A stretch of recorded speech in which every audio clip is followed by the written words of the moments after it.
Let's say good morning on this June 6, 2015.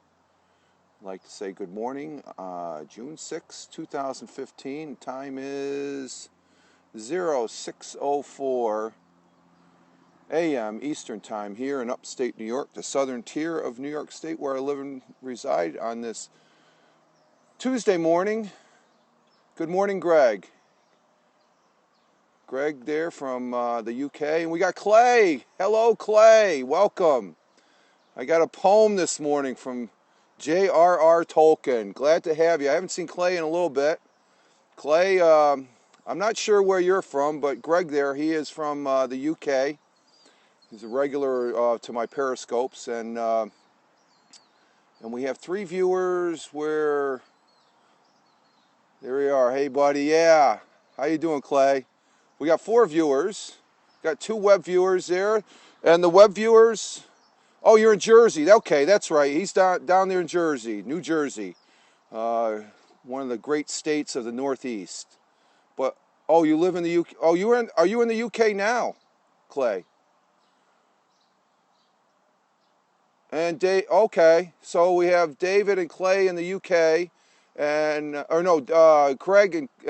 Greg and Clay in the UK, and David, who's just joining us from Party World. He's from Ireland, and I want to say been living here for 15 years. Okay, hi, David, and here's for you guys. Yes, I have the clap machine. That's for you guys for attending. You know, I greatly appreciate it. Also, the web viewers. There you go. You get to see my ugly talking head here this morning. For the web viewers, I am on, I have my Twitter up. Thanks for the info last night. Okay, yeah.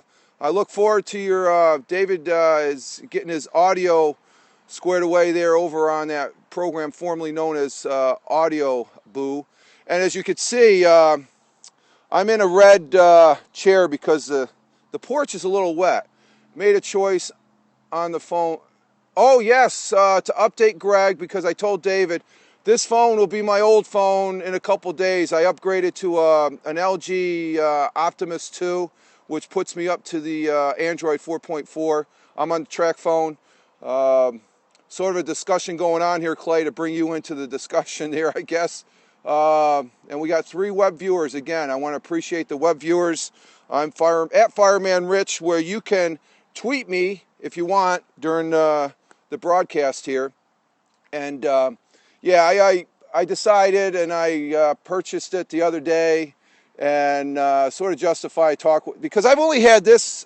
I got this phone last July, and I'm one that I believe that should have some hardware for at least a year before upgrading. So but the missus says I don't want anything for Father's Day, and I don't really want anything for my birthday, other than a quiet day, and maybe go out to lunch or breakfast on my birthday. I'm at that age where, you know, presents are nice and stuff. Periscope is a cincher on getting, and that's also, I was leaning towards that, Greg. So I'm going to be messing around with that later this week. I've got already a plan there to see how it works via Wi-Fi here, and then also go out a few times.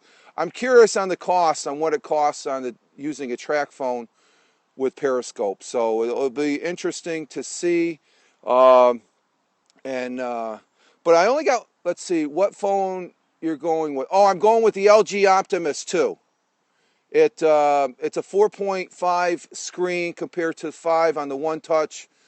The sound is going to be the same as my Huawei, but that's okay, because the cameras, they both have a good 5 megapixel front camera, but the rear camera on the One Touch is a 0.3, where the new one will be a 1.3, so it's a little bit better quality in the camera, and I think that's what I was looking for.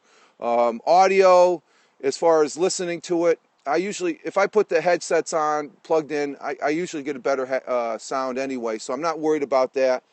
Periscope uses so much mobile data. Yeah, but I know it's expensive over there in Europe and the UK, like 200 megabytes for a half hour. Yeah, I'm just curious, and I don't think it's going to bust the bank here with me. But it's just a different.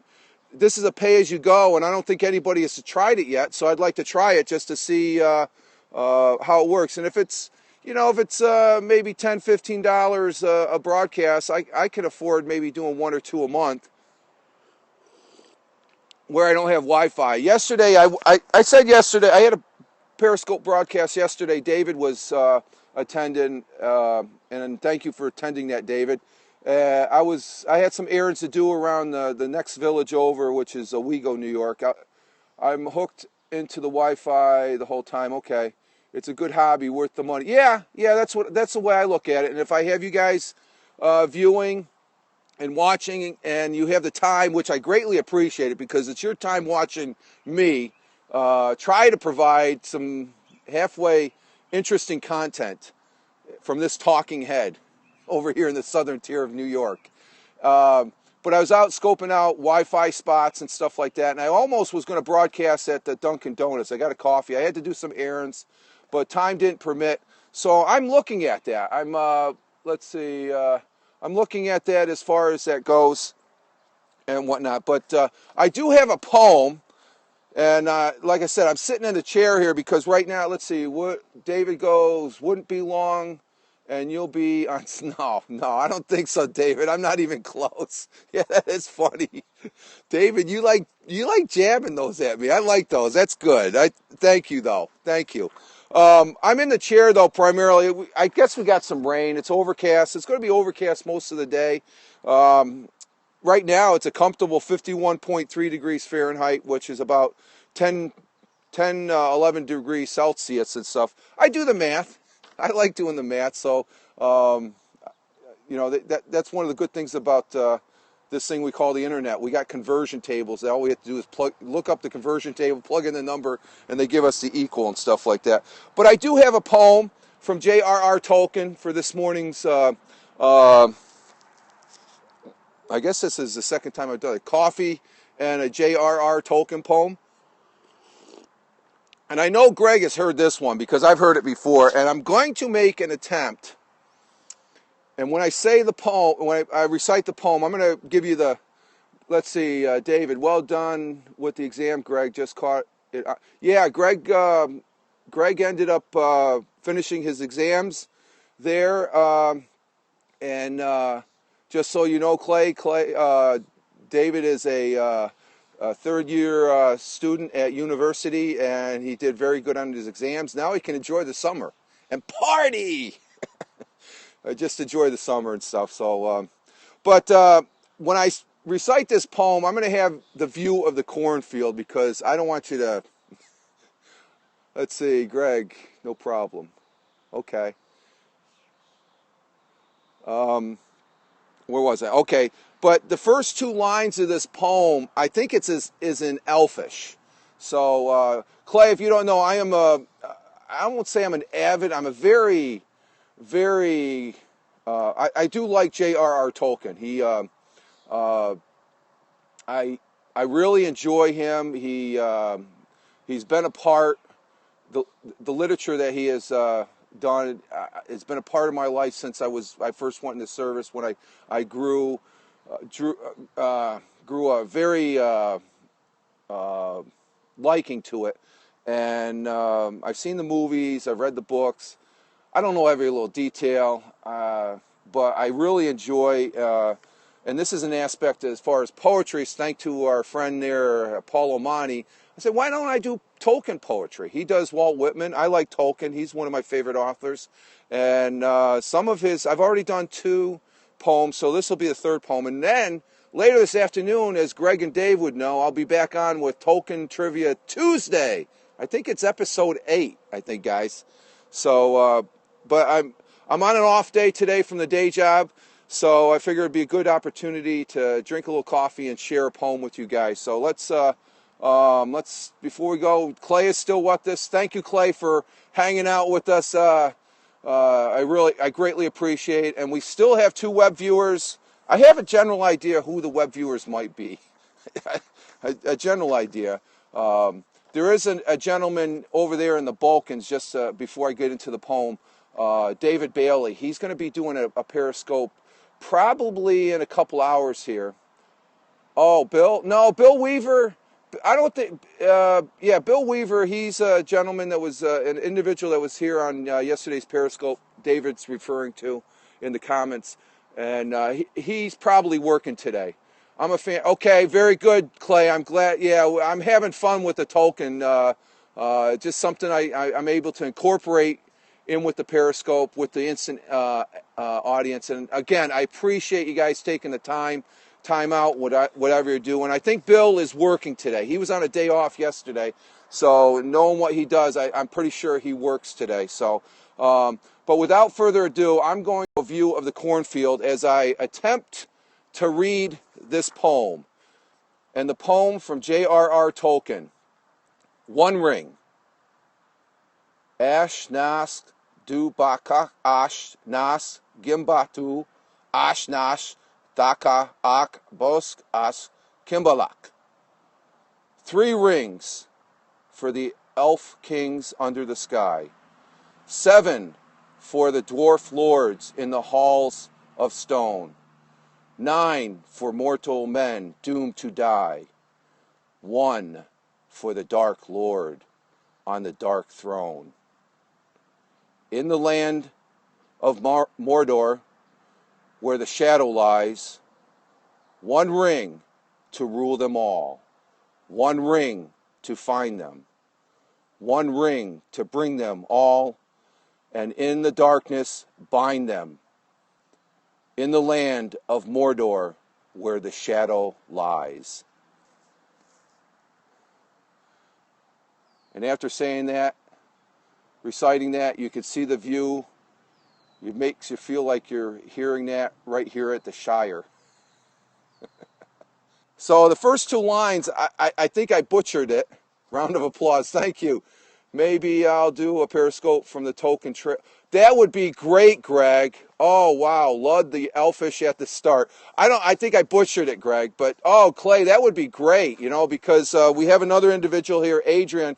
He gave us a little insight on the influence of the 2 towers there, I think in Birmingham, Greg, if I'm not mistaken, as far as that goes. So that would be great, Greg. And I'm always going through, and knowing that you're doing that, I will probably, if I do miss it, I will watch it on the replay, definitely. And definitely tweet it out, okay? That would be great, because I love all things that are Tolkien, even though I can't remember everything. And like Greg said, he liked it. That's my first attempt at Elfish for all you all. So, I just, Periscope is old, but Fireman Rich is reciting Elfish on Periscope. But I have fun with it, and I think you all would agree. As long as you have fun doing something and you're able to share it with somebody, and in this case, I'm just ecstatic that I'm able to share this with individuals that are across the pond. And David says, I understand it straight away. What, the Elfish? You understand? Well, you're from Ireland. You should, right? But I'm having fun, and it's always a joy. And the weather agreeing, even if it's overcast, I think this little bit, this little gathering here is a good way to start the day. Even though you guys are in your midday there, a good way to be part of the day, a positive thing to the day, and I really enjoy that. And it really puts me in a good mood, knowing that I shared something that I enjoy with you all. So, but let's see, we still have, like I make it a point, we still have 2 web viewers who I greatly appreciate, and for Greg, David, and Clay, there's the claps for you guys. Thank you very much for. I really appreciate. See, I have the machine. It's portable. I can take it with me. I just got to make sure the batteries are charged on it and stuff like that. So I will be back later this afternoon, early, not as late, for Tolkien Trivia Tuesday. I think because being on a day off, I'm able to do it at about 2 o'clock, 2:30. Yeah, Greg loves the clap machine. Okay. As long as the audience love it, I'm going to provide it and stuff. But I'll be back later this afternoon. Clay, cool. I've got to roll now. Okay, Clay, have a great rest of the day. Will do, sir. And I greatly appreciate it. I'm going to be ending the Periscope here now because I know you're all busy, and I appreciate you hearing my butchered Elfish as I read the One Ring from J.R.R. Tolkien, which I know if you're a Tolkien fan, you've heard it before. So I'm going to end right now. I'm going to say you all have a good one. You guys have a good afternoon, I guess, over there as I'm starting my morning here. You live life, have fun. Ciao for now, and as always, peace.